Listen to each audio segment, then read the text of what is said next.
It was one of those rushed, chaotic mornings at the airport. Emily balanced a worn-out duffel bag on her shoulder while tugging her 6-year-old son, Noah, along with her other hand. The boy's shoelace was untied, his backpack half-zipped, but Emily had no time to fix it. She was already late for her flight. Life as a single mom had taught her to keep moving, no matter how heavy things felt. As she struggled to get through security, her card got declined for the baggage fee. Her face burned with embarrassment as people behind her sighed impatiently.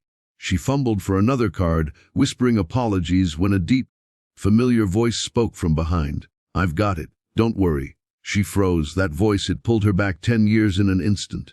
Slowly, she turned, and there he was, Daniel Hart, her first love, the boy she used to dream about under starlit skies in her small hometown, except he wasn't a boy anymore. He looked sharper, taller, more confident, but his eyes, those warm, steady eyes, hadn't changed. Emily stammered, "Daniel? I didn't know you were at an airport." "Yeah, me neither." He smiled, swiping his sleek black card to cover her fee without hesitation. She wanted to protest, but the relief of not having to explain her empty wallet silenced her. As they walked toward their gate, Daniel bent down to help Noah tie his shoelace. "You've got a great kid," he said softly. Emily swallowed hard, her heart caught between pride and guilt. What she didn't know was that Daniel was no ordinary traveler anymore. He wasn't just some man with a shiny credit card. Daniel had built a tech empire from scratch and was now one of the youngest millionaire CEOs in the country. Yet, he stood there carrying her bag without a hint of arrogance. On the plane, fate had them seated side by side.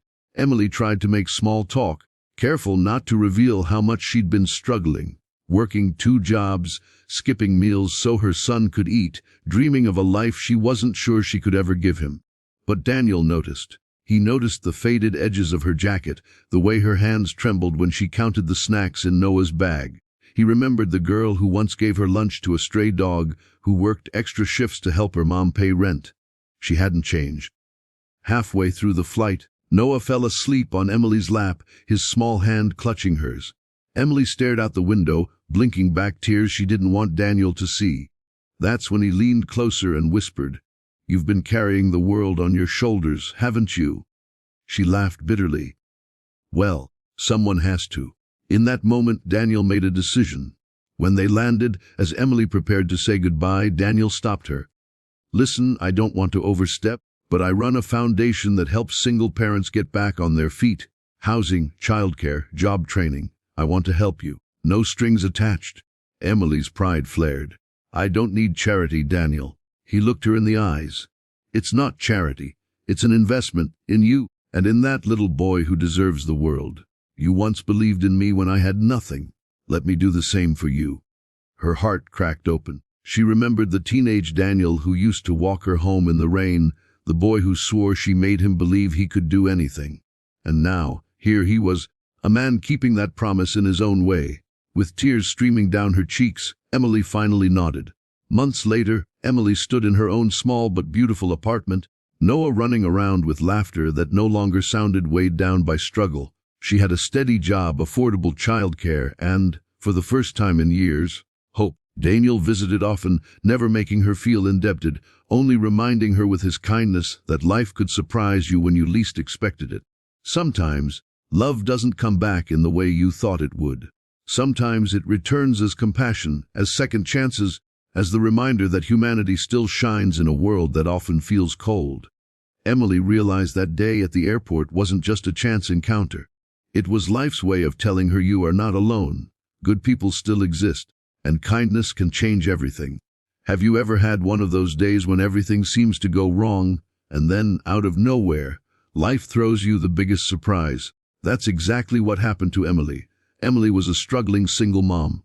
She wasn't the type to complain, but behind her tired smile, she carried silent battles, overdue bills, long shifts at work, and the constant fear of failing her little boy Noah. Still, she kept going, because mothers don't get to give up. On this particular morning, she was at the airport, exhausted and flustered, trying to get through security. Her old debit card got declined for a simple baggage fee. The embarrassment stung like fire on her cheeks as impatient travelers sighed behind her. And then, that voice, deep, warm, familiar. "I've got it.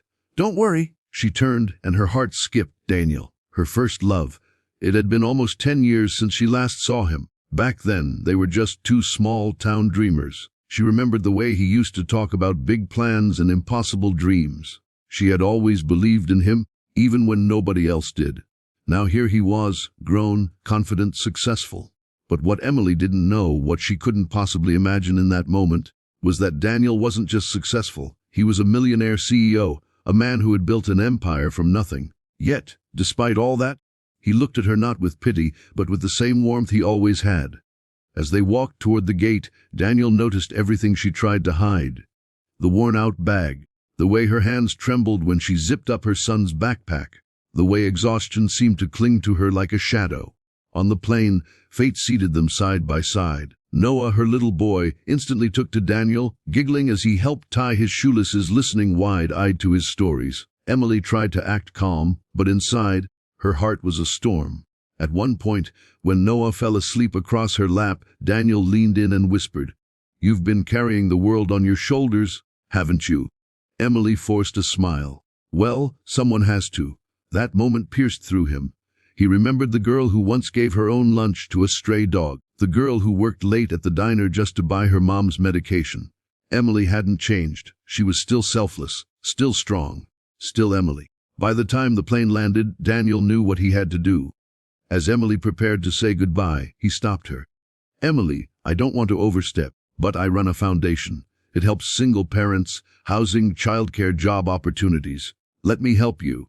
She shook her head quickly, her pride rising. "Daniel, I don't need charity."